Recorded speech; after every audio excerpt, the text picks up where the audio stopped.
नमस्कार, आपके साथ हूं मैं खुशबू मनोरमा मिश्रा और आप देख रहे हैं इंडिया न्यूज। बिल्डर्स की धोखाधड़ी अब आम लोगों के सपनों पर सीधा वार करती जा रही है।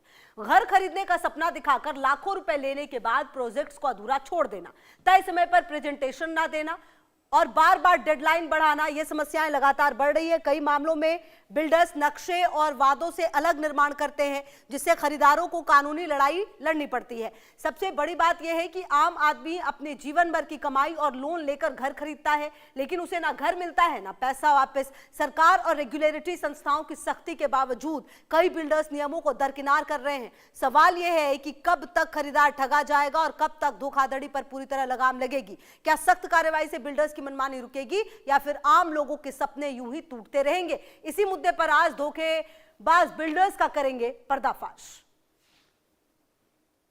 कैम में लूट बंद करो, लिफ्ट सिक्योरिटी बेहाल, बिल्डर लापरवाह। यानी बिल्डर के खिलाफ ये लोग प्रोटेस्ट करते हुए नजर आ रहे हैं और साफ तौर से ये कह रहे हैं कि तानाशाही जो है बिल्डर की नहीं चलेगी और इसको लेकर आज ये प्रोटेस्ट जो है वो नजर आ रहे हैं। क्लब भी नहीं है, गेट भी नहीं है, कैम बढ़ोतरी सही नहीं है।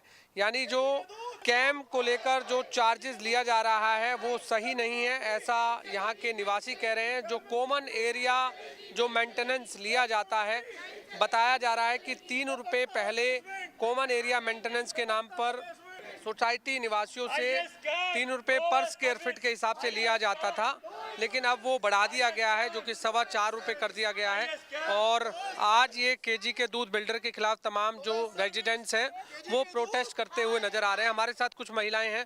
आज प्रोटेस्ट आप कर रहे हैं, क्या वजह है, क्यों प्रोटेस्ट कर रहे हैं? सर, सर्विसेज है नहीं और कैम बढ़ता जा रहा है। हम ऑलरेडी इतना ज़्यादा पे कर रहे हैं, उसके बाद और बढ़ा दिया गया है। कितना पहले आप देते थे, अब कितना? पहले 3 रुपीज़ पर स्क्वायर फुट दे रहे थे, अब हम प्लस GST अब हम दे रहे हैं 4.25, जो ये मांग रहे हैं हमसे, प्लस GST। तो हर जो सोसाइटी में कैम लिया जाता है, लेकिन क्या मेंटेनेंस के नाम पर जो पैसा लिया जाता है वो क्या सुविधाएं नहीं मिल पा रही हैं आपको? जितनी सुविधाएं बहुत कम है, अभी तो स्टार्ट ही हुई है सोसाइटी, तो अभी बेसमेंट में भी पानी टपक रहा है, सर्विसेज नहीं है, लिफ्टों का बहुत बुरा हाल है। लिफ्ट गेट आज तक नहीं बना सर, इतने दिन से सोसाइटी बनी हुई है, साल हो गए। नहीं, सोसाइटी तो 10 साल हो गए बनी हुई को, लेकिन मेन गेट नहीं है। तो कब से रह रहे हैं आप लोग यहाँ पर? हमें 7 साल हो गए। बताइए। 700-800 लोग 8 इयर्स हो गए। 8 इयर्स हो गए। कितने टोटल फ्लैट हैं इस राइजिंग होम्स? 2000 के करीब। 2000 के करीब टोटल फ्लैट 2500 से ज़्यादा हैं। सारे फेजेस को मिला के हम फेज 3 से हैं। फेज 3 में टोटल 825 फ्लैट है। तो बिल्डर जो है पहले 3 रुपये ले रहा था, ना इनका पुल बना हुआ है, ना कोई पार्क बना है, क्लब बना नहीं है, टावर की हालत ख़राब है, लिफ्ट बीच बीच में रुक जाती है, मेंटेनेंस नहीं है, सिक्योरिटी का इशू है, बेसमेंट का इशू है, 3 रुपये भी ज़्यादा है। इनकी सर्विसेज को देखते हुए जो इनको अभी इन्होंने पिछले सप्ताह 3 रुपये से 4 रुपये 25 पैसे किया 1 अप्रैल से, और वो 4 रुपये 25 पैसे 40% होता है। तो टोटल मेंटेनेंस के नाम पर कितना पैसा वसूला जाता है सोसाइटी निवासियों से? ये पर फ्लैट ये जो हैं अभी जो करंटली 6 से 8 हज़ार रुपये के बीच में लेते हैं। जैसे ही मेंटेनेंस 4 रुपये 25 पैसे होगा, लोगों का जो पर फ्लैट मेंटेनेंस है वो 10,000 से ज़्यादा हो जाएगा। तो टोटल कितना मेंटेनेंस के नाम पर इकट्ठा होता है पैसा? साल भर में बट 6 से 7 करोड़ रुपए के आसपास होता होगा मिनिमम। 7 करोड़ रुपए आप मेंटेनेंस के नाम पर ये लोग इकट्ठा करते हैं, क्या उतना पैसा मेंटेनेंस पे खर्च होता है आपको लगता है? मेरे को लगता होता है। कोई हमने बहुत बार इनसे मांगा कि हमें मंथली स्टेटमेंट दिया करो, अब भी तक नहीं दिया। इन्होंने जब केजी के दूध से स्टार्ट किया था, उसने बोला था 1.5 साल में हम आपको पूरा सब करके देंगे। 1.5 साल से अभी 3 साल हो गए, ना तो क्लब बन गया, ना पार्क बनी। ये पार्क भी जो बनी अभी झगड़ के पार्क बनी अभी है, वो भी बच्चों का आधा बंद है आधा खुला है। गेट नहीं बना है, नीचे जाओ, नीचे बेसमेंट में पार्किंग नहीं, कुछ ये नहीं है। और बेसमेंट में देखो तो पानी पूरा टपकता है, कभी आए दिन उसका सीपेज जो भी है, STP टैंक नहीं, पूरा नहीं, सिस्टम में ठीक नहीं है, कुछ नहीं ठीक है, मतलब टपकता पानी और चलता जा रहा है। इतना बदबू आती है वहाँ पे कि आदमी देख खड़े होने को दिल नहीं करता। तो लगता है हादसे का भी डर रहता है आप लोगों को? हादसे का भी डर है। सबसे बड़ी बात है कि जो बिल्डर है उसका कोई रिस्पॉन्स नहीं है, वो अपना इनिशिएटिव दिखा नहीं रहा है, सिर्फ वो वन साइडेड चल रहा है। रेजिडेंट की कोई बात को उनको रिस्पॉन्ड ही नहीं कर रहा है। हम इतने बार मेल्स डाल रहे हैं, इनको अप्रोच कर रहे हैं, पर ये आज भी ये मतलब हम इतने लोग खड़े हुए हैं पर ये आगे आने को तैयार नहीं है, क्योंकि इनको पता है कि इन्होंने जितनी भी कमिटमेंट्स पिछले 2 साल में की है एक भी पूरी नहीं हुई है। तो इसलिए ये हाइड कर रहे हैं अपने आप को। और कोई मतलब आप देखेंगे यहाँ पे फैसिलिटी नाम की कोई चीज़ नहीं है। हमें शर्म आती है अपने गेस्ट्स को बुलाते हुए यहाँ पे। कितने का आपने फ्लैट लिया यहाँ पर? हमने 2 करोड़ का लिया है 2 करोड़ रुपए का। जी। तो 2 करोड़ रुपए खर्च करने के बाद आज आपको प्रोटेस्ट करना पड़ रहा है, तो क्या लगता है आपको? तकलीफ हो रही है, उसके बावजूद भी इतना किए कि जो 3 रुपए ले रहे थे वही बहुत ज़्यादा था। कि ये हुआ था कि 1 साल के अंदर अंदर आपको सारी फैसिलिटीज़ मिलेंगी। 1 साल हो गया यहाँ रहते हुए, 1 साल के अंदर में अभी तक कुछ भी बढ़ा नहीं, कोई आश्वासन नहीं। कौन सी चीज़ कितनी बढ़ जा रही, कब तक होगी, इसका कोई कॉन्फिडेंस ये नहीं भी है कि अगर आप फ्लैट देखो, फ्लैट की क्वालिटी इतनी बेकार है, एक ड्रिल करो तो पूरा स्लैब नीचे आ जाता है, पूरा नीचे आ जाता है, तो हमें कील नहीं ठोक सकते उसमें। पर्दा टांगोगे तो नीचे गिर जाता है। फ्लैट की इंटरनल क्वालिटी भी बहुत ख़राब है, एक कील भी नहीं ठोक सकते हैं, इतने सीमेंट बालू सब निकल जाती है। जब कोई क्वालिटी करे, कोई स्टैंडर्ड हो, मैं कोई बंदा आके क्वालिटी चेक करके क्या है। जब दूध ने ले लिया था उसने खाली पैसा देखा, कोई उसको audit कहता report होनी चाहिए आपको। ऑडिट रिपोर्ट कुछ नहीं उन्होंने किया, खाली पैसा देखा, ऑडिट किया, पैसे का पैसा देखा, इतना मिल गया, तो ये क्या है क्या नहीं है वो कुछ नहीं। अब पूछो भाई ये क्या है, वो जो उसे पुराने वाले बनाया था हमने क्यों? अरे तुमने जब दिया तो मेरी ड्यूटी रिस्पॉन्सिबिलिटी, तुम्हारी ड्यूटी बनती है कि क्वालिटी दे। हमने पैसा तो पूरा दिया ना, हमने 1 रुपया नहीं, इससे कम नहीं दिया। बोला 1 रुपया कम देंगे, नहीं जी हमारा वो सिस्टम नहीं चलेगा फिर, और आप पूरा क्या पैसा रेट ले है यहाँ लिया। पर? आप क्या रेट है? कोई रेट अगर नहीं है। कुछ रेट 3 BHK कितने स्क्वायर फीट का है यहाँ पर? यहाँ तो 3 BHK कितना है, 1700 भी है। ज़्यादातर फ्लैट जो हैं वो 4 BHK हैं, 3 BHK भी हैं। फ्लैट की जो कॉस्ट है 1.5 करोड़ से ऊपर ही है, तकरीबन 2 करोड़ रुपए एवरेज मानो। बिल्डर को हमने बहुत बार बोला कि आप जो कैंप चार्ज कलेक्ट कर रहे हो उसका ब्यौरा दो, उसकी ऑडिट रिपोर्ट दो। बिल्डर ने अभी तक कुछ नहीं दिया है। हमें ये पता नहीं है जो कैंप चार्ज हमसे कलेक्ट कर रहा है वो बिल्डर अपने प्रोजेक्ट में यूज़ कर रहा है या सर्विस में यूज़ अभी कर भी रहा है। यहाँ पर फ्लैट्स खाली हैं, मतलब लोग अभी भी खरीद रहे हैं? हाँ, फ्लैट्स खाली हैं, बिल्डर को भी फ्लैट बेचने हैं, बट ये कितने खाली हैं अभी? अभी तकरीबन जो नया इनका अल्टूरा आया है वो तो पूरा खाली है। तो क्या कहना चाहेंगे यदि कोई भी अगर यहाँ इन्वेस्टमेंट करना चाह रहा हो कोई भी? हम यही कहना चाहेंगे कि पहले पूरी जांच पड़ताल करे, सर्विसेज ले, लोगों का फीडबैक ले, जो लोग यहाँ रह रहे हैं उसके बाद अपना डिसीजन बनाए। हम यहाँ पे इन्वेस्ट करें, खुद के रहने के लिए फ्लैट खरीदा, बच्चों के लिए हमने सोचा सब, हमने बहुत गलती की है। हमने गलती की है तो मतलब दूसरा ना गलती करे उतनी। जो भी नया मतलब जो फ्लैट खरीदे अब वो देखे, चेक करे, देखे भाई क्या है क्या नहीं है। यहाँ के जितने भी बंदे रहते हैं अभी उनसे जाके चेक करो, रिव्यू ले लो उनकी, चाहे इनका ये पीटीओल का चिपया है यहाँ पे, या अल्टोरा का जो भी इनका प्रोजेक्ट चल रहा है, बेचना चाहते हैं बेचो, हमें कोई मतलब नहीं उससे।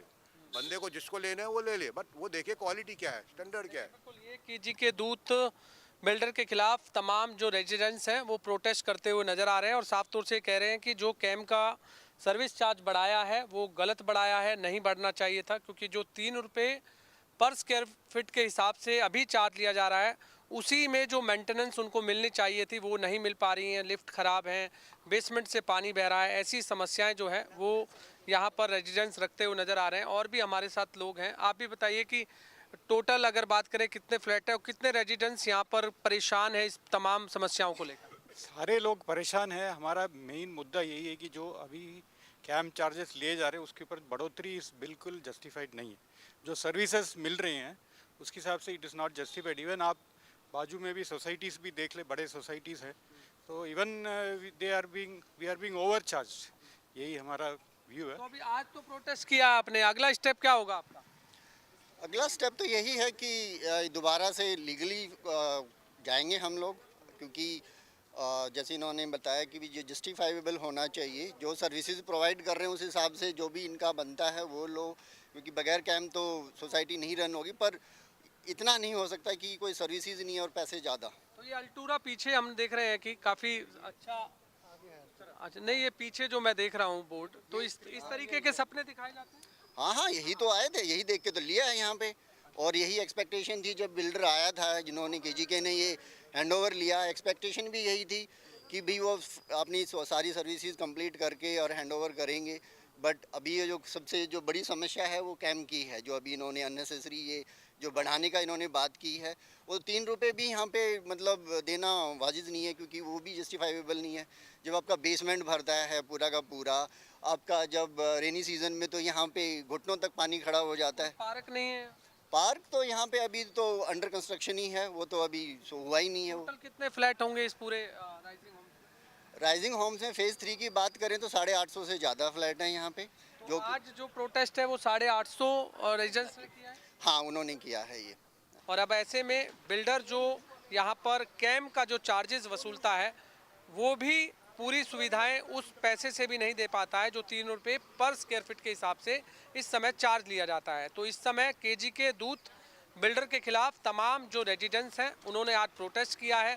इनका कहना है कि जल्द ही बिल्डर ने अगर इनकी जो सुविधाएं हैं वो नहीं पूरी की तो आगे इससे भी बड़ा प्रोटेस्ट वो करेंगे, फिर लीगल तरीके से वो चलेंगे। और ऐसे में अब देखना होगा कि जो 850 रेजिडेंट्स जो फेज़ 3 में राइजिंग सोसाइटी में रहते हैं उनका अगला कदम क्या होगा। लेकिन फ़िलहाल ये तमाम रेजिडेंट्स आज प्रोटेस्ट करने को मजबूर हुए हैं क्योंकि इनके ऊपर जो चार्जेस लगाए गए हैं उसको लेकर आज इन्होंने प्रोटेस्ट किया है। कैमरामैन दिनेश के साथ गुलशन ग्रोवर, गुरुग्राम। तो देखिए आपने रिपोर्ट्स देख लिया, अब आपको ये भी बताते हैं कि आखिरकार ये बिल्डर्स की जो मनमानी है वो क्यों हो रही है। देश भर में हजारों हाउसिंग प्रोजेक्ट्स लटके हुए हैं। जी हाँ, अब आपको ग्राफिक्स के जरिए भी बताने और समझाने की कोशिश करते हैं कि आखिरकार हम ऐसा क्यों कह रहे हैं। आप देखिए देश भर में हजारों हाउसिंग प्रोजेक्ट जो है वो लटके हुए हैं, लाखों होम बायर्स फंसे हुए हैं, पोजीशन का इंतजार है, मतलब कह दिया गया है कि पोजीशन दी जाएगी लेकिन अभी तक कुछ भी पता नहीं है। करोड़ों रुपए एडवांस में वसूले गए हैं। जी हाँ, लाखों नहीं करोड़ों रुपए। कई प्रोजेक्ट्स जो है वो 3 से 5 साल तक देरी से पूरे हुए, मतलब कहा गया अगर 2025 तो दिया जाएगा 2028 में, इस तरीके से देरी की गई है। मेंटेनेंस के नाम पर हर महीने हजारों की वसूली की जाती है। जी हाँ, अभी फ्लैट मिला नहीं है लेकिन मेंटेनेंस चालू है। रेरा में हर साल हजारों शिकायतें दर्ज है, मतलब रेरा जो कंपनी बनाई गई थी उसको लेकर वहां पर हजारों शिकायतें दर्ज है। लेकिन सवाल यह है कि इन शिकायतों के दर्ज करने से क्या होगा। आखिरकार कहीं ना कहीं इसका इलाज भी तो जरूरी है। अगर ऐसी कोई कंपनी बनाई गई, रेरा को अगर स्थापित किया गया है तो क्या वहां पर तमाम समस्याओं का समाधान हो रहा है। क्योंकि आप सोचिए एक व्यक्ति अपने पूरे जीवन की कमाई लगा देता है एक घर खरीदने में, एक फ्लैट खरीदने में, उसे बताया जाता है कि 2020 में आपको फ्लैट दे दिया जाएगा, 2025-26 बीत जाता है और अब तक पता नहीं है कि आखिरकार उनका फ्लैट है कहां पर। इस तरह की मनमानी जो बिल्डर्स कर रहे हैं इस पर रोक कैसे और कब लगेगी, ये अपने आप में बड़ा सवाल है। तो कुल मिलाकर आपको बता दें कि ग्राफिक्स के जरिए भी हमने आपको बताया और समझाया, और कुल मिलाकर आपको यह भी समझना होगा कि जो हालात चल रहे हैं ऐसे में आपको भी अगर आप कहीं पर भी घर खरीद रहे हैं तो देखना होगा कि उसकी किस तरीके का इतिहास रहा है। देखिए बिल्डर्स की बदमाशी केवल गुरुग्राम तक सीमित नहीं है। बठिंडा से आई दर्दनाक खबर ने एक बार फिर बिल्डर्स की मनमानी और आम लोगों की बेबसी को उजागर कर दिया है। कांग्रेस नेता सुखराज नट के बेटे देविंदर पाल नट ने एक वीडियो बनाकर आत्महत्या कर ली जिसमें उसने मोहाली के एक बिल्डर पर गंभीर आरोप लगाए। वीडियो में देविंदर ने दावा किया कि बिल्डर ने उसके करोड़ों रुपए हड़प लिए और लगातार मानसिक दबाव बनाया जिससे तंग आकर उसने ये खौफनाक कदम उठाया है। अपनी ही 30 बोर की पिस्टल से खुद को गोली मारने से पहले उसने न्याय की गुहार लगाई। मेरे परिवार को इंसाफ दिलाओ। ये घटना सिर्फ एक व्यक्ति की मौत नहीं बल्कि सिस्टम पर बड़ा सवाल है। आखिर क्यों बिल्डर्स के खिलाफ शिकायतों के बावजूद कार्रवाई नहीं होती? क्यों आम आदमी अपनी मेहनत की कमाई खोकर न्याय के लिए भटकता रहता है? क्या बिल्डर्स को कानून का डर नहीं रहा? और सबसे बड़ा सवाल, कब तक ऐसे ही सपनों और जिंदगियों की कीमत वसूली जाती रहेगी? सत श्री अकाल भाई जी, मैं जिंदगी च कदे भी वीडियो नहीं बनाई। जिंदगी दी पहली वीडियो ते मेरी आखिरी वीडियो है ये। मेरे नाल बहुत बड़ा धोखा हो चुका है जो कि बिंदरपाल मित्तल जो कि सुषमा बिल्टेक के मालक ने, उन्हों का बेटा प्रतीक मित्तल, भरत मित्तल ते सारी फैमिली। मैं कोई बीर जी आम इंसान का पुत नहीं। मेरे फादर साहब ने 3 MLA दी इलैक्शन लड़ियाँ, कांग्रेस नाल असीं संबंधित हाँ। मैं आपदी फरियाद लैके सरदार गुरमीत सिंह कुड़ियां कोले भी लैके गया भी बीर जी मैं मारिया गया, ਮੇਰੇ ਫਾਦਰ ਸਾਹਿਬ ਨੇ ਪੈਸੇ ਆਪਦੀ ਜ਼ਮੀਨ ਵੇਚ ਕੇ ਦਿੱਤੇ ਸੀ। ਮੇਰੇ ਫਾਦਰ ਸਾਹਿਬ ਦੀ ਮੌਤ ਤੇ ਮੈਨੂੰ 55 ਕੁ ਲੱਖ ਰੁਪਇਆ ਆਇਆ ਸੀ। ਮੈਂ ਉਹ ਵੀ ਉੱਥੇ ਦੇਤਾ ਸੀ ਵੀ ਕਿਤੇ ਮੇਰਾ ਘਰ ਸੌਖਾ ਹੋ ਜਾਊਗਾ ਬਈ ਜੀ, ਘਰ ਸੌਖਾ ਚੱਲ ਪਊਗਾ।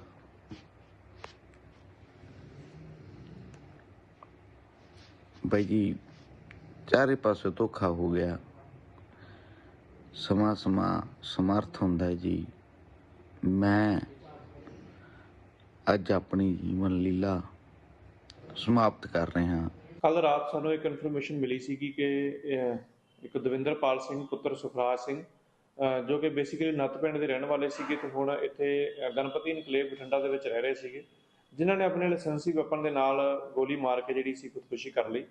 ਇਸ ਸੰਬੰਧ ਦੇ ਵਿੱਚ ਉਹਨਾਂ ਨੇ ਆਪਣੇ ਖੁਦਕੁਸ਼ੀ ਤੋਂ ਪਹਿਲਾਂ ਇੱਕ ਵੀਡੀਓ ਬਣਾ ਕੇ ਫੇਸਬੁੱਕ ਦੇ ਉੱਪਰ ਵੀ ਅਪਲੋਡ ਕੀਤੀ ਸੀਗੀ ਤੇ ਇੱਕ ਸੁਸਾਈਡ ਨੋਟ ਵੀ ਜਿਹੜਾ ਹੈਗਾ ਬਰਾਮਦ ਹੋਇਆ। ਸੋ ਉਹਨਾਂ ਦੀ ਮਦਰ ਦੇ ਸਟੇਟਮੈਂਟ ਦੇ ਆਧਾਰ ਦੇ ਉੱਤੇ ਅਸੀਂ ਜੋ ਐਸ ਪਰ ਸੁਸਾਈਡ ਨੋਟ ਹੈਗੀ ਹੈ ਕਾਰਵਾਈ ਕਰ ਰਹੇ ਹਾਂ। ਜੋ ਤਫਤੀਸ਼ ਦੇ ਵਿੱਚ ਫਰਦਰ ਇਨਵੈਸਟੀਗੇਸ਼ਨ ਵਿੱਚ ਸਾਹਮਣੇ ਆਊਗਾ ਉਸ ਮੁਤਾਬਕ ਕਾਰਵਾਈ ਕੀਤੀ ਜਾਊਗੀ। ਫਿਲਹਾਲ ਉਹਨਾਂ ਨੇ ਆਪਣੀ ਜਿਹੜੀ ਵੀਡੀਓ ਅਪਲੋਡ ਕੀਤੀ ਹੈ ਤੇ ਜਿਹੜਾ ਸੁਸਾਈਡ ਨੋਟ ਲਿਖਿਆ ਉਸ ਵਿੱਚ ਸੁਸ਼ਮਾ ਬਿਲਡਰਸ ਦੇ ਮਾਲਕ ਅਤੇ ਉਸ ਦੇ ਲੜਕਿਆਂ ਦੇ ਉੱਪਰ ਜਿਹੜੇ ਐਲੀਗੇਸ਼ਨ ਲਗਾਏ ਨੇ, ਇਸ ਸੰਬੰਧ ਦੇ ਵਿੱਚ ਅਸੀਂ ਉਹਨਾਂ ਦੀ ਮਦਰ ਦੀ ਸਟੇਟਮੈਂਟ ਰਿਕਾਰਡ ਕਰਕੇ ਅੰਡਰ ਸੈਕਸ਼ਨ 108 BNS ਦੇ ਤਹਿਤ ਮੁਕੱਦਮਾ ਦਰਜ ਰਜਿਸਟਰ ਕਰ ਰਹੇ ਹਾਂ। ਮੁਕੱਦਮਾ ਦਰਜ ਰਜਿਸਟਰ ਕਰਨ ਤੋਂ ਬਾਅਦ ਫਰਦਰ ਇਨਵੈਸਟੀਗੇਸ਼ਨ ਦੇ ਵਿੱਚ ਜੋ ਤੱਥ ਸਾਹਮਣੇ ਆਉਣਗੇ ਉਸ ਮੁਤਾਬਕ ਕਾਰਵਾਈ ਕੀਤੀ ਜਾਵੇਗੀ। वहीं बिल्डर्स की बदमाशी और मनमानी पर कल ही ग्रेटर नोएडा आए यूपी के सीएम योगी आदित्यनाथ ने जो कहा उसे लोगों को सुनना चाहिए। मैं गया तो मैंने देखा क्यों ये लोग बोलते थे तो पता लगता था। पता लगा वहां 4 लाख मामले बिल्डर और बायर्स के। आप सोचो 15 साल 10 साल 20 साल पहले लोगों ने अपनी पूरे जीवन भर की कमाई बिल्डर को दे दी मकान के लिए, फ्लैट देने के लिए, और बिल्डर पैसा दबाए बैठा है, पैसा नहीं दे रहा है, वो मकान नहीं दे रहा है, कब्जा नहीं दे रहा है। बड़ी हाई राइज बिल्डिंग खंडर के रूप में बदल रही है। मैंने बैठक की अथॉरिटी की, Noida authority, greater Noida authority, तो ग्रेटर नोएडा अथॉरिटी मेरे पास आया, उसके सीईओ आए, कहा साहब हम पे 6000 करोड़ का कर्जा है। दूसरी अथॉरिटी से मैंने कहा, उसने कहा साहब हम पे 3000 करोड़ का कर्जा है। तो मैंने कहा यार मैं कहाँ फंस गया हूँ, वो तो सब भिखमंगे हैं। अब इन भिखमंगों से मैं बोलूं कि तुम इन 4 लाख लोगों को मकान दो तो मैं फंस गया वहाँ पे। मैंने कहा ये मेरी स्थिति बड़ी अजीब सी है। लेकिन मैंने वहाँ पे पहले बायर से मैं बातचीत किया, उन्होंने कहा उनकी रो रहे थे साहब, पूरी जीवन भर की हमने कमाई लगा दी, हमें मकान नहीं मिला है, हम बैंक से कर्जा भर रहे हैं, बैंक का कर्जा बढ़ता जा रहा है। मैं बिल्डर के साथ मिला तो बिल्डर अलग से रोए, कहते हैं साहब हमने पैसा लगाया लेकिन उस समय की सरकारों ने हमें पूरी तरह निचोड़ दिया है, हमारी सामर्थ्य नहीं है। मैंने कहा सामर्थ्य हो न हो, इन गरीबों को मकान तो देना ही पड़ेगा आपको, इन 4 लाख लोगों को मकान देना पड़ेगा। आप दीजिए, मैं पॉलिसी बनाने की तैयारी कर रहा हूं, लेकिन आप पहले मकान दीजिए।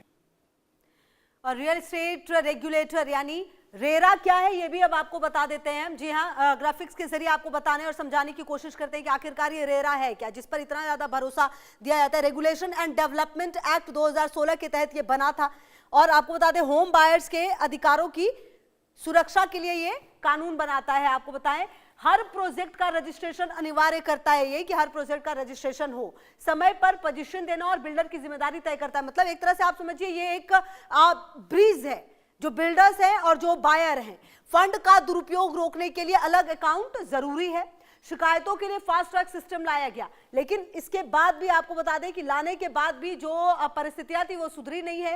रेरा के लाने के बाद भी आपको बताएं कि इस तरह की दिक्कतें लोगों को सामने आ रही है। और बड़ा सवाल तो ये भी है कि आखिरकार अगर इसे बनाया गया था तो फिर ये क्यों सक्सेसफुल नहीं हुआ। अब रेरा के नियम क्या कहते हैं आपको बता देते हैं। रेरा के जो नियम है वो क्या है, प्रोजेक्ट की पूरी जानकारी देना अनिवार्य है। मतलब कि अगर कोई प्रोजेक्ट बन रहा है तो उसके बारे में आप एक एक डिटेल जानकारी दे। इसके अलावा निर्धारित समय में प्रोजेक्ट की पूरी जानकारी देना अनिवार्य है, निर्धारित समय में पोजीशन देना जरूरी है। मतलब जो साल जो समय तय किया गया आपको उस दौरान पोजीशन देना ही होगा। 70% फंड जो है प्रोजेक्ट पर ही खर्च होगा, ये भी कहा गया है। देरी पर बिल्डर को ब्याज देना होगा, मतलब अगर एक तय समय पर ये जो बिल्डर ने नहीं दिया घर तो उनको ब्याज देना होगा। एग्रीमेंट के बिना पैसा लेना गैर कानूनी होगा। खरीदार को शिकायत का पूरा अधिकार है। तो कुल मिलाकर ये वो रेरा के नियम है जो कहते हैं। लेकिन आपको एक बात ये भी पता होना चाहिए कि ये नियम जो है वो सिर्फ नियम है, क्योंकि अगर इसमें कुछ असलियत होती तो आप सोचिए कि आज इतने लोग, लाखों लोग जो हैं अपने जो फ्लैट्स हैं उसके पोजीशन के लिए इंतजार कर रहे हैं। बिल्डर्स पर क्या कार्रवाई हो सकती है, लेकिन कभी भी बिल्डर्स पर कार्रवाई होती नहीं है, ये भी आपको समझना होगा। हजारों बिल्डर्स पर रेरा की कार्रवाई हुई है, कहा यह जाता है। कई प्रोजेक्ट पर भारी जुर्माना लगाया गया है। हालांकि हजारों बिल्डर्स हैं जिन पर रेरा की कार्रवाई हुई है। रजिस्ट्रेशन रद्द होने के मामले भी सामने आए, मतलब उस कंपनी के जो रजिस्ट्रेशन उसको रद्द कर दिया गया अगर उसने समय पर काम नहीं पूरा किया। कई बिल्डर्स को जेल तक जाना पड़ा है। आपको ये भी बता दें 2017 से लगातार सख्ती बढ़ रही है और नियम तोड़ने वालों पर कड़ी निगरानी रखी जा रही है। तो कुल मिलाकर देखिए, कोशिश तो है कि किसी भी तरीके से हर साल कितनी शिकायत आती है, अब आपको ये भी ग्राफिक्स के जरिए बताना और समझना चाहिए। देश भर में हर साल 70,000 से ज्यादा शिकायतें, मतलब हर साल 70,000 से ज्यादा शिकायतें। सबसे ज्यादा केस बड़े शहरों से आते हैं। देरी, फर्जी वादे, क्वालिटी मुख्य मुद्दे रहे हैं। यूपी, महाराष्ट्र, हरियाणा में सबसे ज्यादा मामला सामने आया है। रेरा पोर्टल पर लगातार शिकायतें बढ़ रही हैं। निवेशकों का भरोसा अभी भी डगमगाता हुआ नजर आया, मतलब कोई भी अगर ये चाहे कि उसको निवेश करना है तो भी वो जो भरोसा है वो डगमगाता हुआ नजर आया। कुल मिलाकर आपको बता दें कि ये जो पूरी परिस्थिति है, अगर आप इसको देखें और